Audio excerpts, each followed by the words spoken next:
Recording in progress. Assalamualaikum warahmatullahi wabarakatuh. Selamat pagi, salam sejahtera untuk kita semua. Saya Abdul Malik akan mempresentasikan artikel yang saya buat untuk mata kuliah konsep dan filosofi CSR. Artikel ini berjudul Model Pemberdayaan Masyarakat melalui Program Corporate Social Responsibility untuk mewujudkan Sustainable Development Goals (SDGs).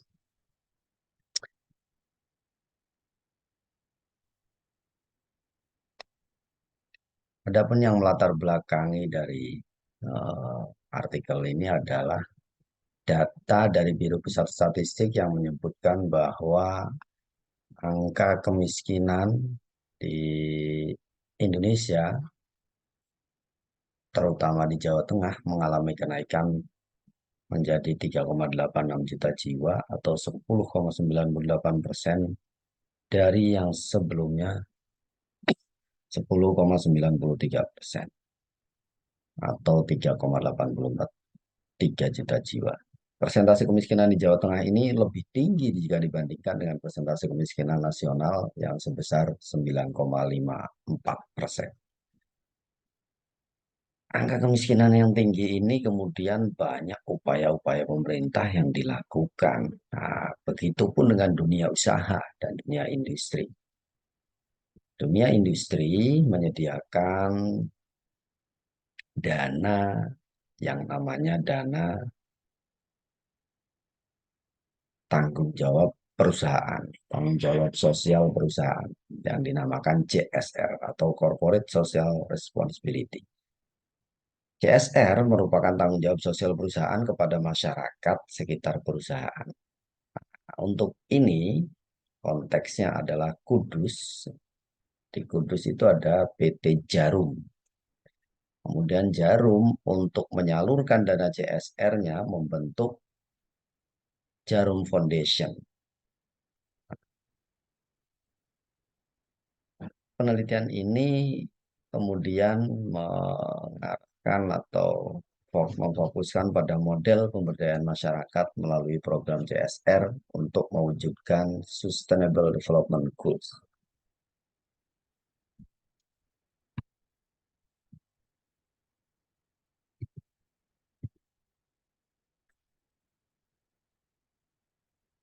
Adapun metode penelitian yang saya gunakan adalah pendekatan deskriptif kualitatif. Yang menjadi subjek penelitian adalah pihak pengelola CSR dan pihak sekolah, baik itu kepala sekolah, guru maupun siswa yang disupport secara pendanaan oleh CSR PT Jarum. Adapun teknik pengumpulan datanya menggunakan observasi, wawancara, dan dokumentasi. Keabsahan data diperiksa dengan menggunakan triangulasi, baik itu triangulasi sumber maupun triangulasi teknik atau metode.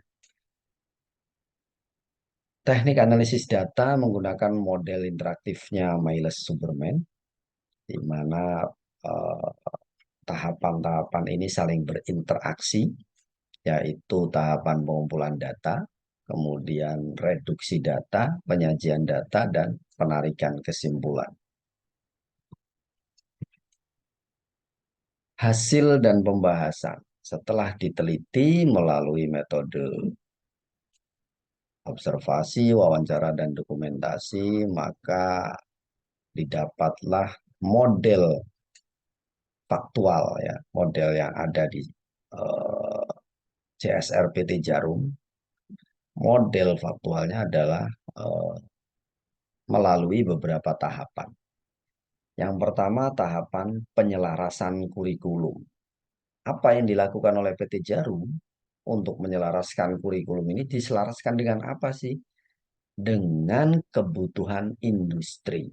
Sekolah dilingkan atau di-matchkan, diselaraskan kurikulum sekolah itu kepada kebutuhan industri. Nah, maka yang dilakukan oleh PT Jarum adalah mengundang pihak industri, terutama industri-industri berkelas begitu, industri-industri yang bonafit itu diundang, kemudian diadakan FGD, apa yang mereka butuhkan dari lulusan sekolah, gitu ya, dari alumni-alumni sekolah.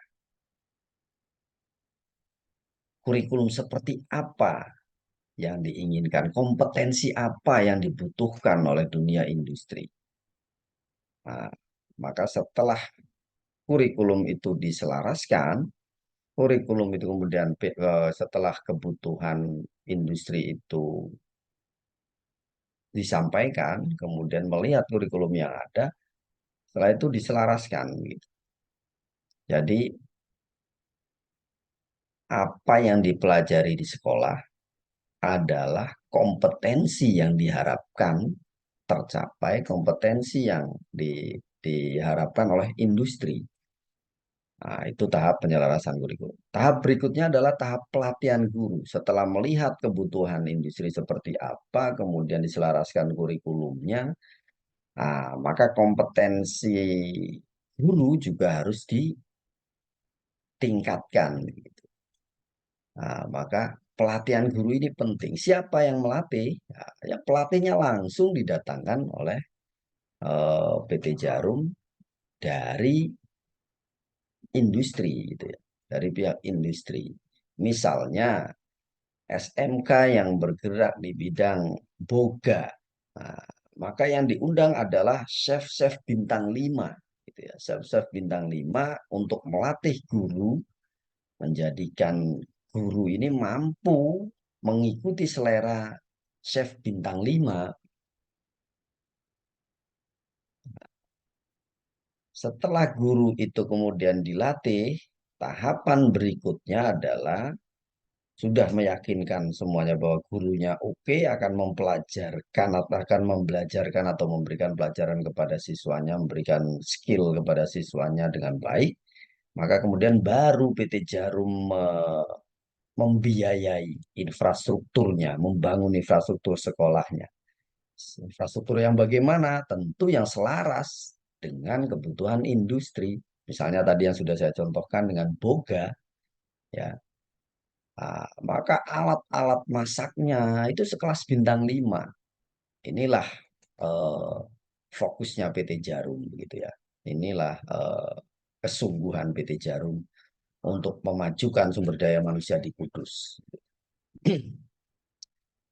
Kemudian setelah infrastruktur terbangun, peralatan sudah ada, terus kemudian gedung-gedung disesuaikan dengan kebutuhan industri. Misalnya kalau Boga tadi ada kafenya, gitu. Terus kemudian alat-alatnya memasak itu ya alat-alat kelas bintang 5 dan seterusnya. Maka tahapan berikutnya adalah yang namanya teaching factory.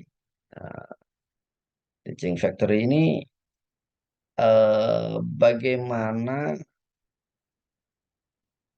terjadi pengajaran yang eh, seperti seolah-olah, bukan seolah-olah ya, tapi memang langsung asli langsung melayani gitu ya, melayani konsumen. Nah, jadi sekolah langsung dihadapkan atau dipertemukan dengan pihak pengguna begitu ya, atau konsumen gitu. Langsung konsumen. Misalnya tadi Boga, ya langsung para pembeli ini yang datang ke sekolah, ya yang datang ke kafenya tadi, kafe sekolah itu kemudian memesan. Nah, ini siswa-siswa yang tadi sudah dididik oleh gurunya, yang gurunya tadi dilatih oleh pihak industri, kemudian guru juga memberikan pelajaran kepada siswanya langsung dan kemudian melayani para konsumen ini. Nah, jadi betul-betul berhadapan langsung dengan konsumen. Nah, jadi sekolah sudah seperti industri, layaknya industri begitu. Misalnya animasi, yang SMK animasi, ya SMK Teguh Umar yang dibiayai Jarum atau didanai CSR oleh CSR-nya Jarum. Itu juga laboratoriumnya laboratorium kelas dunia gitu. Maka para konsumen itu ya datang langsung ke situ, kemudian memesan eh, apa apa yang ingin atau apa yang dibutuhkan oleh mereka, dan dipesan di situ, dan memang langsung melayani konsumen. Dan yang tahap terakhir adalah tahap pelayanan penempatan karir. Artinya setelah Jarum itu berusaha dari tahapan penyelarasan kurikulum, kemudian guru dilatih, kemudian infrastruktur disediakan, kemudian dihadapkan langsung dengan konsumen gitu, dengan teaching factory-nya. Tahap berikutnya setelah siswa itu lulus, ya, atau sebelum siswa itu lulus menjelang kelulusan, biasanya kelas 3, itu sudah ada perusahaan-perusahaan yang berminat terhadap kompetensi siswa itu gitu. Maka biasanya dipesan gitu ya. Maka biasanya dipesan, misalnya ada salah seorang siswa SMK Banat gitu ya, dipesan oleh chef, oleh restoran bintang 5 gitu ya. Restoran hotel bintang 5. Nah, jadi kelas 3 itu sudah di booking gitu. Nanti lulus langsung ditempatkan di Jakarta gitu, di bintang 5 ya, di hotel bintang 5. Itu pelayanan penempatan karir. Jadi tanggung jawabnya Jarum sampai ke situ gitu. Nah, dari kelima tahapan ini, jika kita melihat dari paradigma implementasi CSR, nah, maka tahapan-tahapan dari model ini merupakan kategori yang paling tinggi gitu, yaitu corporate citizenship. Nah, apa sih corporate citizenship? Yaitu CSR yang tidak sekedar filantropi, tidak sekedar eh, kategori yang lebih rendah lagi, gitu, tapi kategori yang corporate citizenship, artinya yang paling tinggi, gitu. Karena apa? Karena mampu memberdayakan, karena bukan sekedar mengatasi permasalahan, tetapi lebih kepada apa namanya, lebih kepada internal, sudah terinternalisasi dengan Jarum gitu. Jadi Jarum itu sudah betul-betul menganggap bahwa pengembangan SDM di Kudus itu juga tanggung jawab perusahaan, dan perusahaan juga menyelaraskan itu gitu ya, menyelaraskan program-programnya kepada eh, kebutuhan masyarakat luas dan seterusnya. Ini ciri-ciri dari CSR yang berkategori corporate citizenship. Model faktual yang saya sampaikan tadi, kalau digambarkan secara skematis, kira-kira seperti ini. Nah, dikaitkan dengan SDGs, maka terutama adalah untuk tahapan-tahapan itu, model pemberdayaan tadi, dikaitkan dengan SDGs adalah pendidikan yang berkualitas atau SDGs yang keempat, quality education. Kemudian hasil yang kedua adalah kelemahan ya. Kelemahan dari model yang disampaikan tadi ada dua menurut saya, yaitu yang pertama, model tadi belum diuji secara ilmiah apakah efektif atau tidak. Nah, kemudian kelemahan yang kedua, ternyata eh, tidak ada kesepakatan antara orang tua siswa dengan Jarum yang sudah menyediakan sedemikian banyaknya fasilitas sekolah. Nah, kemudian saat pelayanan penempatan karir tadi, itu ada sesuatu yang mengganjal, yaitu restu orang tua. Nah, misalnya sudah mahasiswa atau siswanya itu sudah bersedia ditempatkan di perusahaan besar di luar kota gitu ya, tapi orang tuanya yang tidak mengizinkan.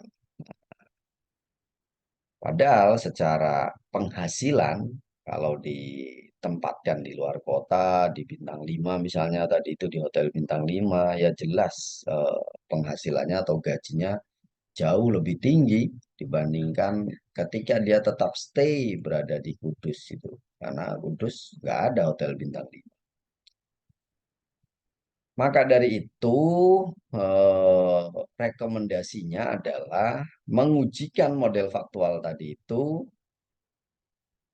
agar mengujikan secara ilmiah agar mendapatkan umpan balik yang objektif terhadap keefektifan model tersebut. Rekomendasi yang kedua atau rekomendasi lainnya adalah membuat kesepakatan di awal dengan orang tua untuk mendukung anak-anaknya yang akan berkarir dimanapun. Ini penting melihat kelemahan tadi, yaitu restu orang tua. Nah, maka perlu komitmen di awal bahwa orang tua harus mendukung anak-anaknya untuk bekerja dimanapun, karena ini urusan karir mereka, begitu. Ya, itu yang bisa saya sampaikan. Mudah-mudahan ada manfaatnya. Sampai jumpa. Terima kasih. Wassalamualaikum warahmatullahi wabarakatuh.